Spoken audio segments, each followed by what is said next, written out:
Hello and welcome to the season that was, brought to you by AAMI. I'm Riley Beveridge. This is Kane Cornes. Kane, we are wrapping up West Coast's 2024 season today. 5-18, a season where they sacked their coach, Adam Simpson. What are your overall thoughts of how they went about it? Never great, is it, when you do move on from the coach? But I mean, that was time.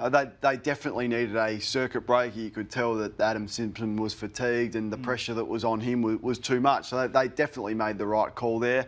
I'm looking forward to seeing which direction they go with the new coach. And they played some good footy, particularly, I mean, they were more competitive at home. So there were stages throughout the year where you go, okay, such and such is playing West Coast. We know it's not going to be a 10-goal loss. They're actually competitive, particularly at home. Of course, it did fall away at stages, particularly late in the season when they didn't have Barras and McGovern and some other key players there. But largely, it was a small improvement on what we've seen in the last two seasons. Let's take a look at some of the positives from West Coast in 2024, and there was none bigger than the #1 pick in Harley Reid. This guy just looks like he could change the entire outlook of a football club. Well, he made them relevant, didn't he? Absolutely made them relevant. And he was, if not the most watchable player in the game, he was in the top 5. This game here was extraordinary. That was the season highlight for the Eagles for me. And then he was able to do this. And I just look forward to him building this game. This goal here, as good a goal as we saw all year. I mean, how exciting is this that we're going to see this for the next 10 years? So, and I think if he really buys into pre-season training and if he's coached hard, the sky's the absolute limit. And I hope there's someone there. I hope there's some mentors for him to be able to show him the way, because I think he's been let down in a little bit with that. Come with me, this is the way that actual pro midfielders carry themselves and train and prepare.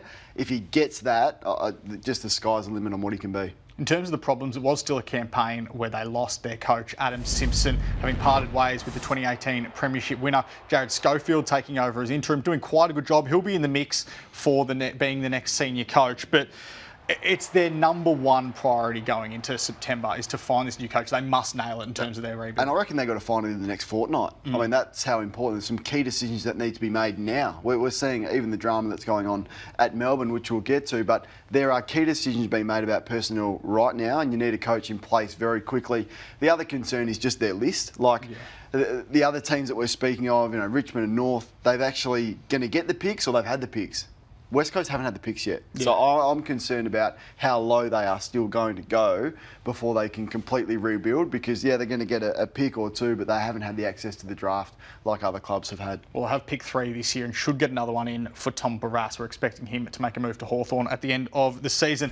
Let's get to West Coast's moment of the season now, and it couldn't be anything other than their derby win in round 6 against Fremantle, where Harley Reid, that man we just spoke about, inspired them to this one. I thought he should have won the medal for best on ground, but this was such a good moment for him. Yeah, we were in here on the Saturday night for the round so far watching this unfold, and they started really strongly. I wonder if they can keep this up, and they did. Look at the score there. Reid actually went forward, and he was the one that really got them going. And you're right, I thought was the most influential player on the ground, but you can see the score there. And the thing I loved about this, the derby had just dropped off. It had lost some punch, it had lost some sting with the way that West Coast and their form had slipped. So to actually see one that mattered again was really exciting, and their best win for the year. For the Eagles, their season star was Jake Waterman. What a find he's been.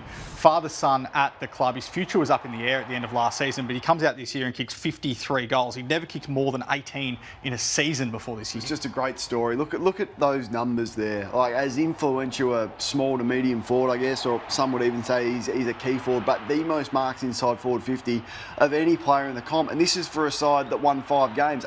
So it's an unbelievable performance in the All-Australian squad as well, and well-deserved.